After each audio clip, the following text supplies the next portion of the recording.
Hello, good morning student. How are you today? I hope you always fine, always happy, and always healthy in your home. I'm so glad to see you again at Bintang Persada Junior High School online classroom. This day, in science class, we will discuss again about human reproductive system. Kita akan membahas lagi materi tentang sistem reproduksi pada manusia. Nah, subbab yang kita bahas kali ini adalah disorder and diseases in human reproductive system, yang artinya gangguan dan penyakit pada sistem reproduksi manusia. Sebelum melanjutkan ke materi penyakit dan gangguan reproduksi, nah, Mister ingin mengklarifikasi sedikit materi yang sudah kita bahas sebelumnya tentang kelahiran anak kembar. Nah, jadi Mister tekankan sekali lagi ya. Untuk kelahiran anak kembar ada dua tipe anak kembar, ada kembar monosigotik dan kembar disigotik. Yang pertama, kembar monosigotik terbentuk dari satu sel telur dan satu sel sperma, yang dimana saat terbentuknya sigot hanya ada satu sigot atau monosigotik yang pembelahannya menghasilkan dua embrio. Nah, di dalam kandungan, kedua embrio ini berbagi plasenta yang sama.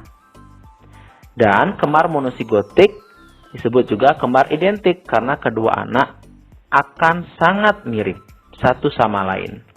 Sedangkan kembar disigotik adalah kembar yang terbentuk dari lebih dari satu telur yang diproduksi ibu dan dibuahi oleh lebih dari satu sel sperma. Sehingga terbentuk lebih dari satu embrio yang di dalam kandungan setiap embrio memiliki plasentanya masing-masing. Dan kembar disigotik ini sering disebut kembar tidak identik karena antara satu dan yang lainnya tidak begitu sama. Nah, sekarang baru kita akan mulai penjelasan kita tentang penyakit pada sistem reproduksi manusia. Pada penyakit reproduksi ada kelompok penyakit yang kita sebut penyakit menular seksual atau PMS, dan ada penyakit yang tidak ditularkan secara seksual. Nah, yang termasuk dalam penyakit menular seksual adalah gonorrhea, sifilis, herpes, dan HIV/AIDS. Mari kita bahas satu persatu. Penyakit menular seksual yang pertama adalah gonorrhea. Nah, gonorrhea ini sering disebut dengan kencing bernanah. Gonorrhea disebabkan oleh bakteri Neisseria gonorrhoeae, menyerang selaput lendir pada uretra. Nah, uretra itu adalah saluran kencing, baik pada laki-laki maupun perempuan. Menyebabkan kencing bernanah dan pada wanita mengeluarkan lendir berwarna putih kekuningan. Pada ibu hamil, sangat berbahaya. Jika seorang ibu yang sedang hamil menderita gonorrhea, maka bakteri Neisseria gonorrhoeae bisa menyerang janin, yang mengakibatkan janin terlahir dengan kebutaan.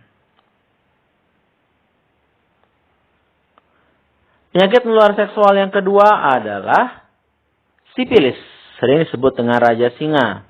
Kalau kalian lihat gambarnya cukup seram ya. Jadi beberapa gambar yang muncul di sini mungkin tidak enak untuk dilihat, tapi yang namanya ilmu pengetahuan harus dilihat juga ya, anak-anak. Nah, sifilis ini disebabkan oleh bakteri Treponema pallidum, mengakibatkan luka pada bagian-bagian alat kelamin dan biasanya bisa menyebar pada bagian tubuh yang lain seperti wajah, tangan, leher, badan, dan punggung. Berikutnya, penyakit menular seksual yang ketiga adalah herpes. Lengkapnya herpes simplex genitalis. Herpes ini disebabkan oleh virus. Herpes, nama virusnya herpes simplex tipe 2 yang menyerang kulit di daerah genital, luar anus, vagina, atau penis. Nah, gejalanya itu seperti muncul gatal-gatal di sekitar alat kelamin, kemudian gatal-gatalnya berair, terus melepuh dan menimbulkan luka. Biasanya, setelah muncul di alat kelamin ini juga bisa menyebar ke bagian tubuh lain. Yang paling sering diserang adalah bagian wajah, terutama sekitar mulut, leher, punggung, dan bagian-bagian lain di dalam tubuh kita. Nah, herpes sendiri tidak bisa disembuhkan 100%. Ketika orang itu diobati, masih tertinggal virus herpes dalam tubuh dan menyebar, biasanya di jaringan sel-sel kulit atau di sel saraf, seperti sel saraf sensori. Berikutnya yang keempat adalah penyakit menular seksual, yaitu HIV AIDS. Nah, ini penyakit yang sudah sangat umum kita ketahui dan sering kita dengar. Kalau kalian lihat pada gambar di sini, inilah orang yang sudah terkena HIV. Nah, dilihat dari gambarnya, terjadi penurunan berat badan secara drastis, dan sebenarnya gejala utamanya adalah penurunan sistem imun atau antibodi dalam tubuh. Nah, HIV AIDS, yang penyakitnya tuh AIDS-nya. Yang menyebabkan penyakitnya adalah HIV. Jadi kalau tanya mana penyakitnya, penyakitnya namanya AIDS ya. Acute Immunodeficiency Syndrome. Disebabkan oleh virus HIV, Human Immunodeficiency Virus.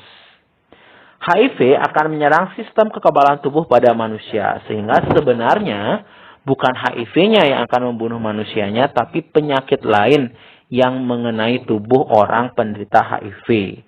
Jadi HIV itu hanya menurunkan sistem antibodi. Jadi seolah-olah tubuh kita tidak lagi punya antibodi untuk menjaga kesehatan tubuh. Sehingga terkena penyakit apapun akan menjadi parah. Sampai saat ini HIV pun belum ditemukan obatnya.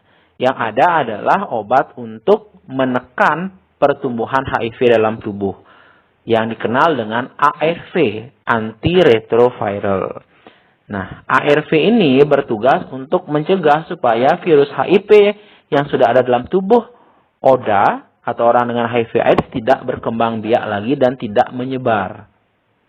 Sehingga orang yang sudah terkena HIV harus meminum ARV secara rutin setiap hari, tidak boleh terputus, untuk tetap bisa bertahan hidup. Nah, berikutnya adalah penyakit-penyakit yang tidak menular secara seksual. Nah, yang pertama ada keputihan. Biasanya diderita oleh wanita. Keputihan ini disebabkan oleh jamur Candida albicans, tapi tidak jarang juga disebabkan oleh parasit, virus, dan bakteri. Biasanya penyebab utamanya adalah karena ketidakhigienisan atau ketidakbersihan organ vital wanita. Jadi, yang para wanita harus rajin-rajin membersihkan organ vitalnya. Tapi laki-laki juga harus rajin ya. Kalau yang laki-laki tidak rajin, maka juga ada penyakit-penyakitnya. Seperti ini, epididimitis. Terjadi radang pada epididimis. Berarti ada bakteri yang berhasil masuk sampai ke epididimis. Kenapa? Jelas karena ketidakbersihan atau ketidakhigienisan dari organ vital. Terus ada kanker payudara. Kanker payudara itu awalnya adalah tumor. Tumor yang tumbuh di sekitar glandula mamae atau payudara. Ketika tumor ini tumbuh dan menjadi ganas, itulah kita sebut kanker. Nah, ketika sudah jadi kanker dan ganas, berarti akan menyerang organ-organ lain. Nah, terutama organ vital di sekitar dada, seperti paru-paru, jantung, dan sel-sel lain. Sehingga bisa mematikan. Dan kalian harus tahu bahwa yang menderita kanker payudara tidak hanya wanita. Laki-laki pun bisa, karena sama-sama punya kelenjar glandula mamai atau payudara, walaupun tidak aktif. Berikutnya yang nomor 4, ada penyakit kanker serviks atau leher rahim. Seperti yang kita ketahui, leher rahim adalah batas antara vagina dan uterus. Penyebab dari kanker serviks adalah human papilloma virus. Nah, sampai saat ini, kanker serviks adalah salah satu penyakit yang menimbulkan kematian yang cukup banyak untuk wanita. Dan sekarang ini, kanker serviks tidak hanya diderita oleh para ibu-ibu saja. Banyak remaja putri pun yang memiliki gejala kanker serviks. Kanker serviks ini bisa dicegah dengan melakukan tes pap smear secara dini, ya. Mulai dari usia remaja, SMP, SMA, kuliah bisa melakukan tes pap smear untuk mencegah tertular dari kanker serviks. Berikutnya ada endometriosis.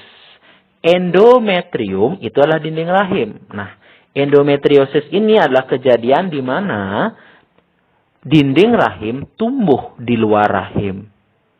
Sehingga orang penderita endometriosis saat mengalami menstruasi terjadi gejala nyeri yang luar biasa pada bagian perutnya. Berikutnya yang keenam ada kanker prostat. Ini diderita oleh laki-laki. Terjadi tumor dan pembengkakan pada prostat.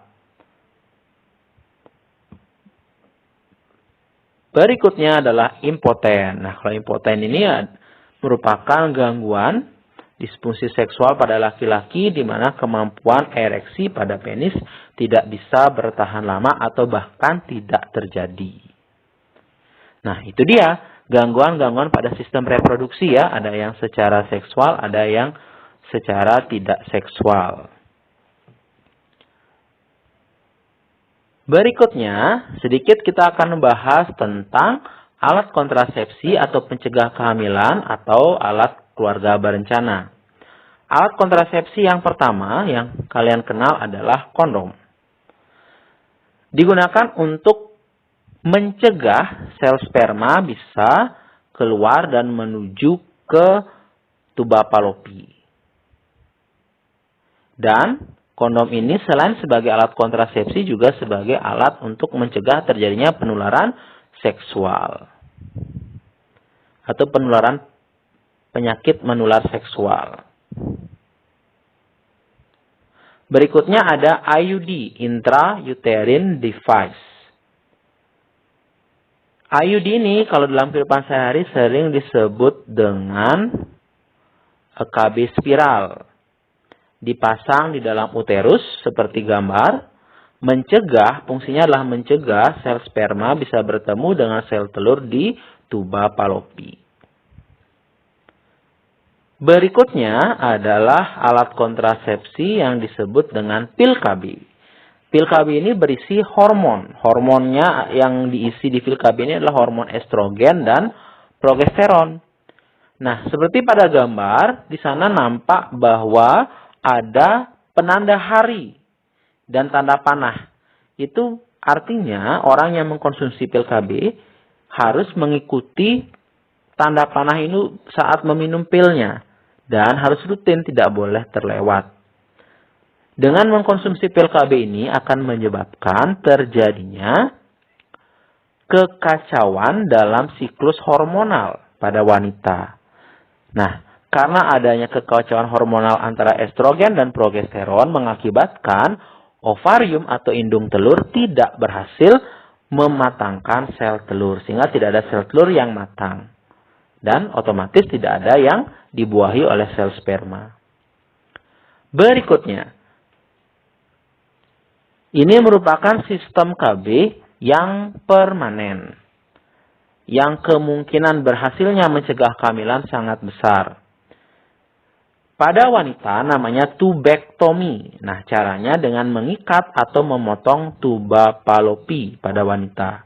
Sedangkan pada laki-laki namanya vasektomi. Dengan memotong atau mengikat vas deferens pada laki-laki. Nah, demikianlah anak-anak penjelasan singkat tentang penyakit dan gangguan sistem reproduksi serta penjelasan tentang alat kontrasepsi atau KB. Mudah-mudahan kalian bisa mengerti ya dengan penjelasan ini. Demikianlah materi kita tentang penyakit dan gangguan pada sistem reproduksi. Nah, pesan Mister pada kalian terkait dengan sistem reproduksi adalah yang pertama, jangan menganggap tabu mempelajari pengetahuan tentang reproduksi. Karena ini sangat berguna untuk kalian. Karena organ reproduksi kalian adalah organ vital dalam tubuh kalian.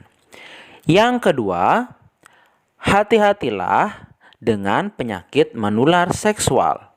Maka dari itu, jangan pernah melakukan yang namanya free sex atau narkoba. Karena kedua hal tersebutlah salah satu cara penyebaran penyakit menular seksual.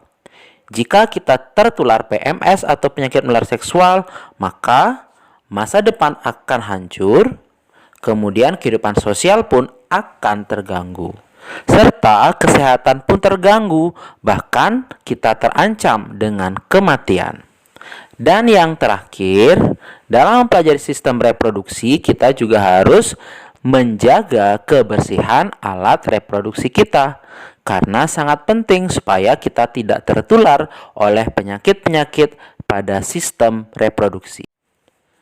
Nah, demikian penjelasan Mister kali ini. Mudah-mudahan berguna ya untuk kehidupan kalian. Tetap jaga kesehatan, tetap stay at home, dan selalu semangat belajar. Sampai jumpa.